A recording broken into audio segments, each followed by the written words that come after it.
question, Subra. And how you doing, mate? Good to see you in. We unfortunately were without Alexis today, who was our fundamental expert, and she would have had pretty much a fair bit to say about Jackson Hole. Catch up with her, I hopefully think tomorrow with Lloyd on Trading Buddies if you want some analysis on that. But I've got absolutely nothing, mate. I've got no idea what happened there, and it's kind of like asking me what you take for morning sickness because I've just got no idea. I'm sorry. But what I do have an idea on is some technical charts, and let's have a look at those now. Now, what I normally look for on a week end is what I call game changes. And there's only two game changes. Don't look for them on the weekly chart. There's only two game changes this week, and one is Aussie CAD, the other is pound yen. And the reason I call them game changes is they change the direction of the market, of course. Such things as this bar here, or even this bar here, or this bar here. And we've got one of those bars here. Yes, it's a bullish engulfing bar, but that's not the reason I like it. The reason I like it is it's had a low lower than the previous bar, and it's closed on or near its high. Now, when I look at that, I also see a break of trend here.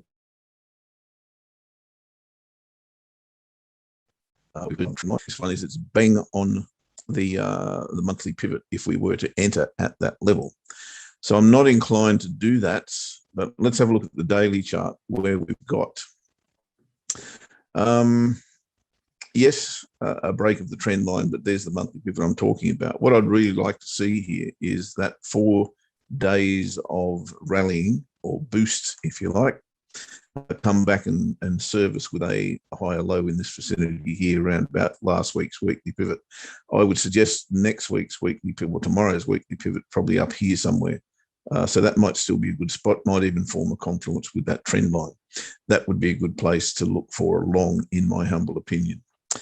Because we're so close to the end of the month, that may not play out for the monthly pivot still being there when we actually look for that long.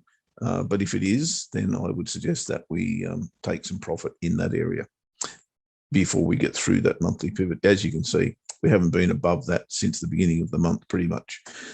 So take that into consideration. The other game changer bar is this one on pound yen. Now, I actually don't mind this scenario, and I will be looking to trade it if we can break through the top of that range. We're looking at the monthly chart here. So we've got plenty of room to get into the market and get some profit before we hit those highs.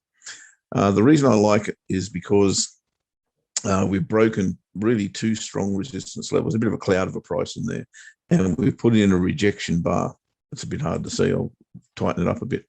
Put in that rejection bar off pretty much both of those levels, and it does look to me as if price goes back to here, it'll take on these highs. So on the weekly chart, we've already got that reversal bar. Not an engulfing bar, interestingly, but it does back up this hammer, which is sitting here on a support level. So you've got your reversal bar, you've got a test of the trend line, and now you've got a retest of this breakout level, which is around about the 149.50 mark, but it could go lower before it actually rallies. And that's the challenge that we've got, of course. Timing is everything.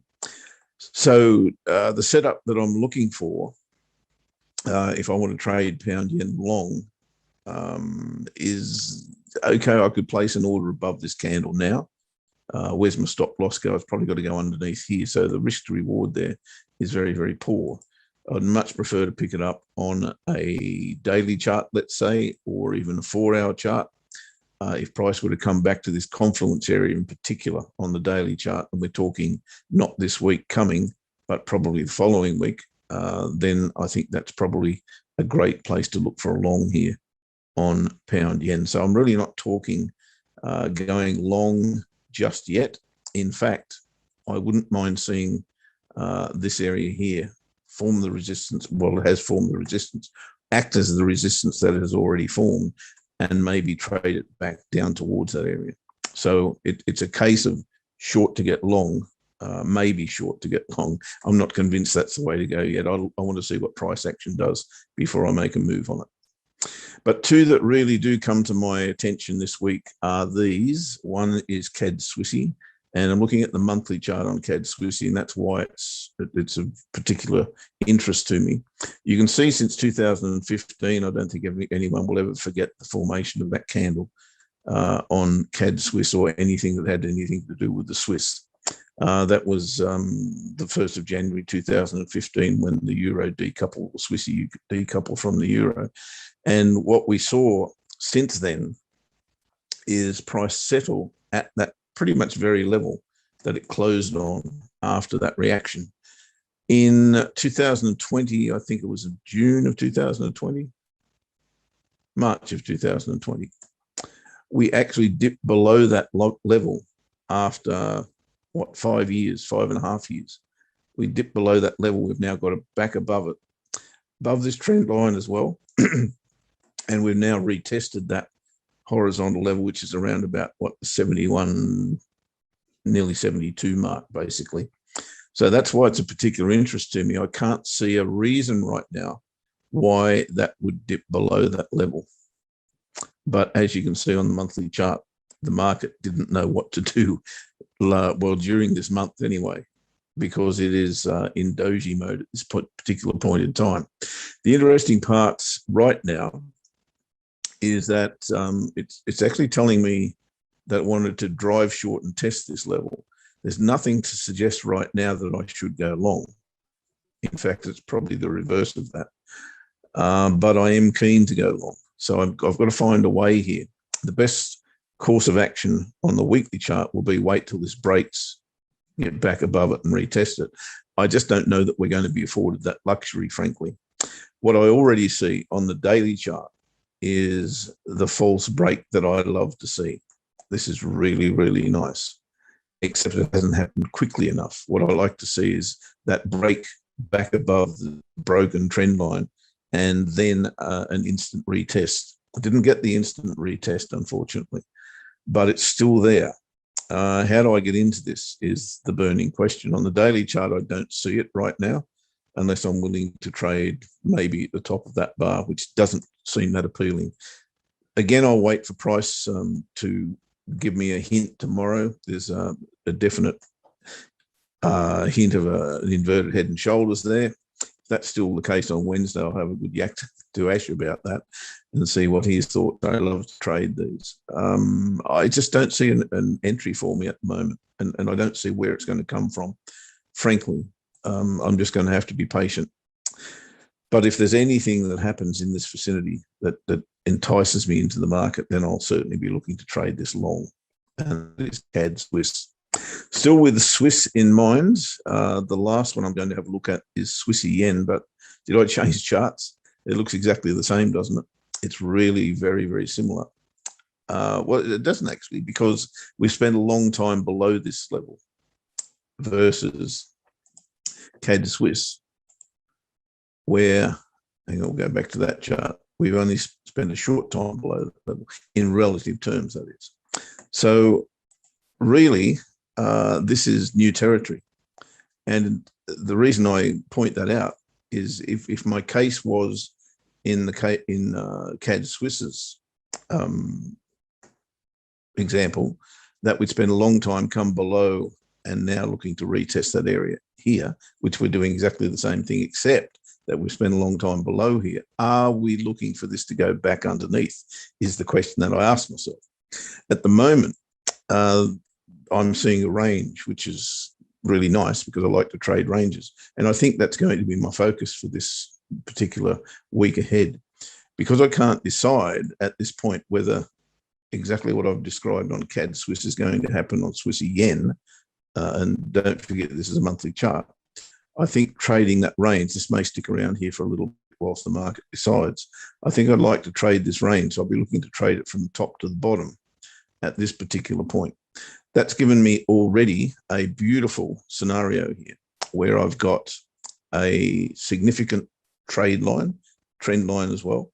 I've got a break above it, and I'm very close to the top of this range. What I want to see is price sneak its way back underneath that line after a little bit of consolidation. So Monday, Tuesday up here would be great. Wednesday back underneath it. Thursday retest it. Then I'll be short very, very quickly. But only down to here. And for the reasons I've just described, I don't know yet whether that's going to come back through that level or whether it's just going to take off and challenge this high.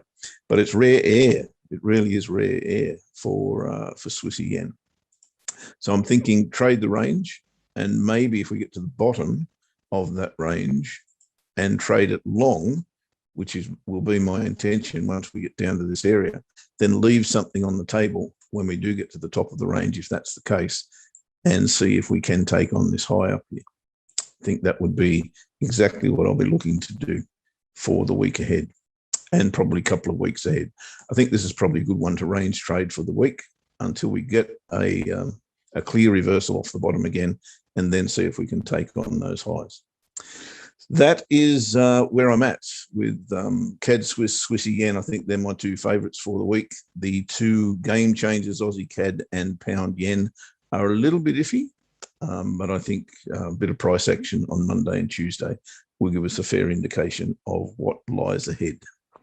My thanks to everybody who's been a contributor to the show today, in particular to those who have joined us and not participated in the show, but listened to what we've had to say. We hope we've given you something to think about and to make money from throughout the week ahead. Have a great week. You'll next see me on Wednesday when Ash and I resume Trading Buddies. And of course, our great friends Lloyd and Alexis will be still holding the reins for Monday and Tuesday, whilst Ash and I still recuperate from the previous 6 months or so. Thank you, Subra. Thank you to all who have commented in the box as well. We'll see you next week in the same time, same bat channel. Have a good one. Bye-bye.